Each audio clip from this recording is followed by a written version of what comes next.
Thanks very much for staying with us. Time now for Eye on Africa with me, Georgia Calvin-Smith. Tonight, there are calls for the election to be rerun in Nigeria as accusations of intimidation and vote rigging are levelled against the ruling APC party by the opposition. Also, France's President Emmanuel Macron says that there'll be fewer troops in Africa as its country's relationship with the continent is recalibrated. And in Burkina Faso, Africa's biggest film festival continues to wow the continent's culture lovers. Organisers say FESPACO's opening is a sign of defiance and a call for peace amidst an ongoing violent insurgency. Now, there have been calls for a rerun of Nigeria's election over the weekend amidst widespread reports of violence, intimidation and electoral officials refusing to upload results from polling stations. Opposition parties, the PDP and the Labour Party, accused the election committee, INEC, of trying to rig a new electronic voter system as the count from the weekend's election continues. Samuel Okoye tells us why President Muhammadu Buhari's hopes of leaving a free and fair election behind as his legacy are looking less and less likely. I can't recall in the history of this country seeing the kind of scenario we saw today in particular, where there was such a high degree of protest to the extent that a number of members of the opposition party walked away. I've not seen this type, the level of reactions we have seen across the country, and it has never happened before. So, as far as it's concerned, the chances of the president leaving a legacy positive one, it's very, very fast dwindling. And so, why is there so much distrust of the count as it continues? Well, I think those who made the rules appear not to be going by the rules. In fairness, I am not in a position to say whether there's a deliberate effort not to go by the rules or whether something just went wrong.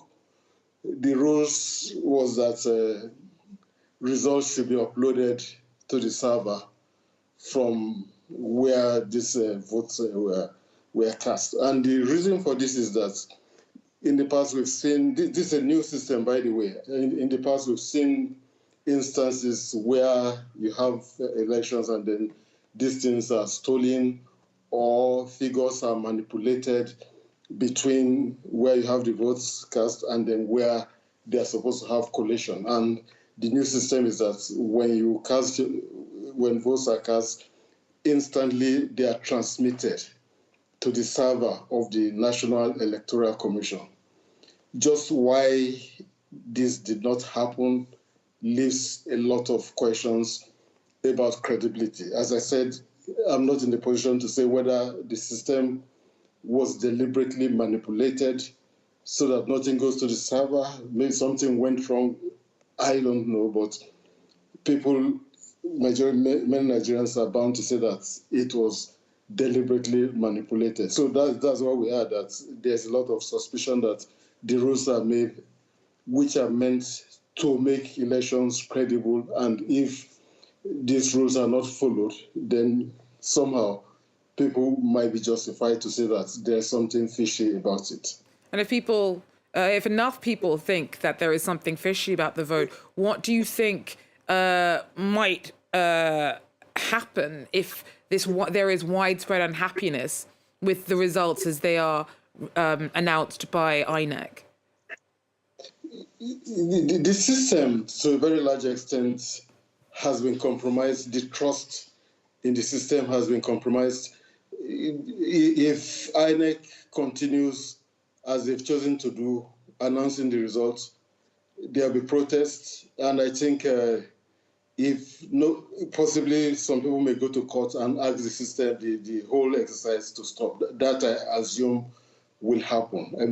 In the past, people could wait until the end of the process and go to court. But as it is now, I suspect possibly by tomorrow, some people may be heading to court to say, look, the whole exercise has to stop until certain issues are resolved. And if that happens, then there will be very serious constitutional problems in Nigeria. And as we saw in 1984 or thereabout, we had something not as serious as this, and that's actually led to the collapse of the government at that time. So it gives room for anybody to be very concerned that what we're having could lead into circumstances which nobody can adequately predict what will be the result. Samuel Okoye there for us. Now, French President Emmanuel Macron says that there'll be a noticeable cutback in the presence of French troops in Africa in a bid to reshape relations with the continent. Macron will be heading out on a tour of Central Africa from Wednesday. Jenny Shin tells us more. A show of France's commitment to a new era of relations with Africa. This is the tone French President Emmanuel Macron struck in a speech at the Élysée Palace ahead of his trip to Central Africa on Wednesday. Emphasizing that the continent is no longer its backyard, Macron said France would begin toning down military presence on the ground. Where you have military bases set up, sometimes with hundreds of thousands of French soldiers, there will be a reduction in the number of our soldiers. These bases will not be closed, but transformed. They will become academies and partnership bases, and will change in appearance, logic, and imprint. But tensions and anti-French sentiment are on the rise in former French colonies like Mali and Burkina Faso, after military coups led to fallouts with Paris and the withdrawal of French troops from the region. Macron rejected France's responsibility for the worsening security situation in the Sahel, promising a constructive partnership with the continent going forward. We have taken on a huge responsibility. The Malian government pins the blame on France for things it cannot rectify in its country. This sentiment could be reproduced elsewhere. This is why I will not let the sacrifice of our soldiers be tainted again by the same narrative.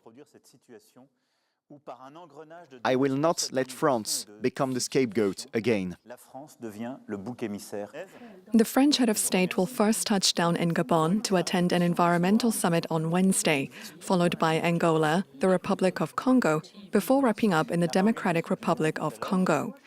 The diplomatic push comes as France seeks to counter growing Chinese and Russian influence in Africa, amid an increasing presence of Wagner mercenaries now active in Mali and the Central African Republic. The UN Human Rights Council met on Monday at the start of a record 6-day session. Over the time, the impact of crises in several African countries, including Ethiopia and South Sudan, will be on the agenda. Vivian Wandera brings us more from Nairobi. As conflicts continue to rise within the continent, the Council will highlight the human rights situation in Ethiopia, South Sudan, and the DRC, among others. The DRC's President Felix Tshisekedi was the first dignitary to address the Commission. He condemned what he called Rwanda's aggression under the cover of M23 rebels in the eastern parts of the country. He also called on the intervention of the international community to put an end on the growing insecurity, which, according to him, is a disruptive element to the electoral process. A team of experts whose mandate in the DRC was renewed last year will also orally present its finding, followed by interactive dialogue. Members of the Council who visited South Sudan 2 weeks ago will also present their findings to the Commission following the signing of a 2-year extension of the revitalized peace agreement.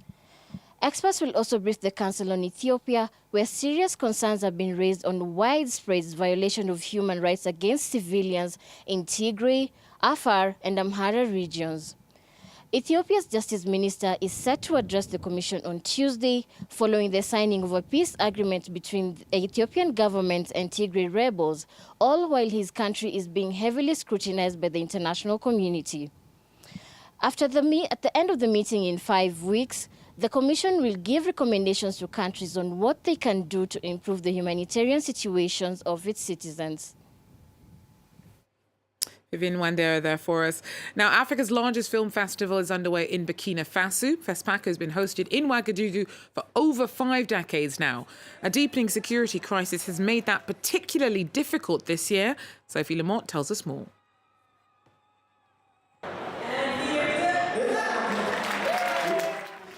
An official clap to kick off the 28th edition of the Pan-African Film Festival held every 2 years in Ouagadougou. While this year's edition may seem like any other, with all the usual crowds and festivities, it comes against the backdrop of worsening insecurity in the country. Medina Diallo lives in Ouagadougou. She hasn't missed a single FESPACO in 8 years. This year, with the security crisis that our country faces, it's about resilience and telling ourselves we have to hold the torch of FESPACO very high for the next generation, and tell ourselves that we can still do things like this, despite what we're going through.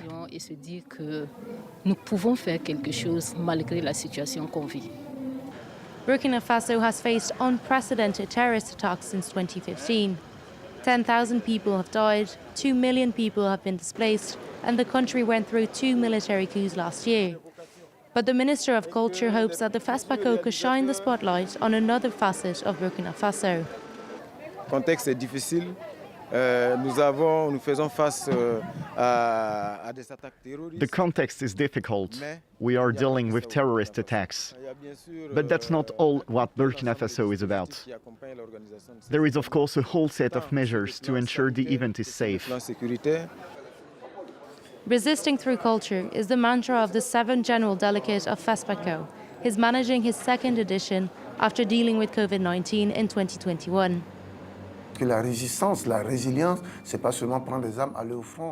Resistance and resilience are not only taking up arms and going to the front, but it's also creating things that inspire men and women to resist.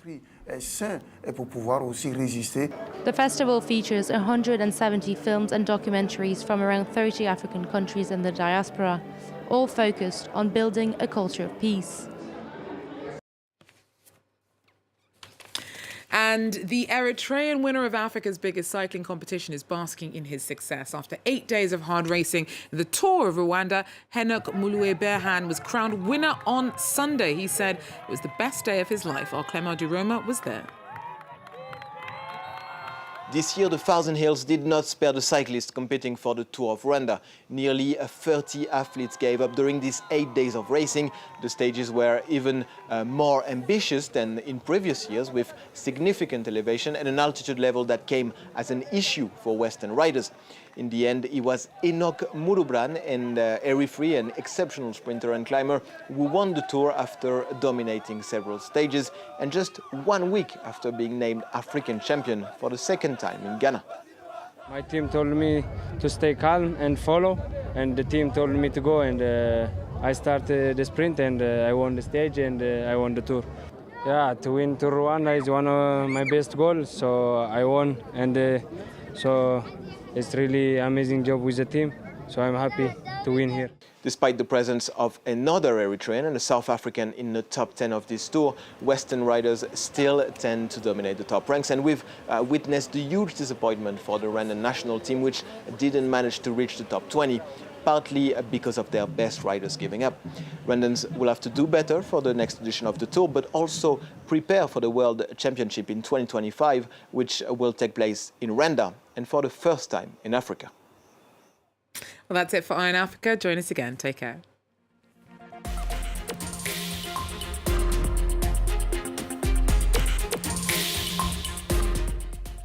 Your needs are changing, and so is France24.com.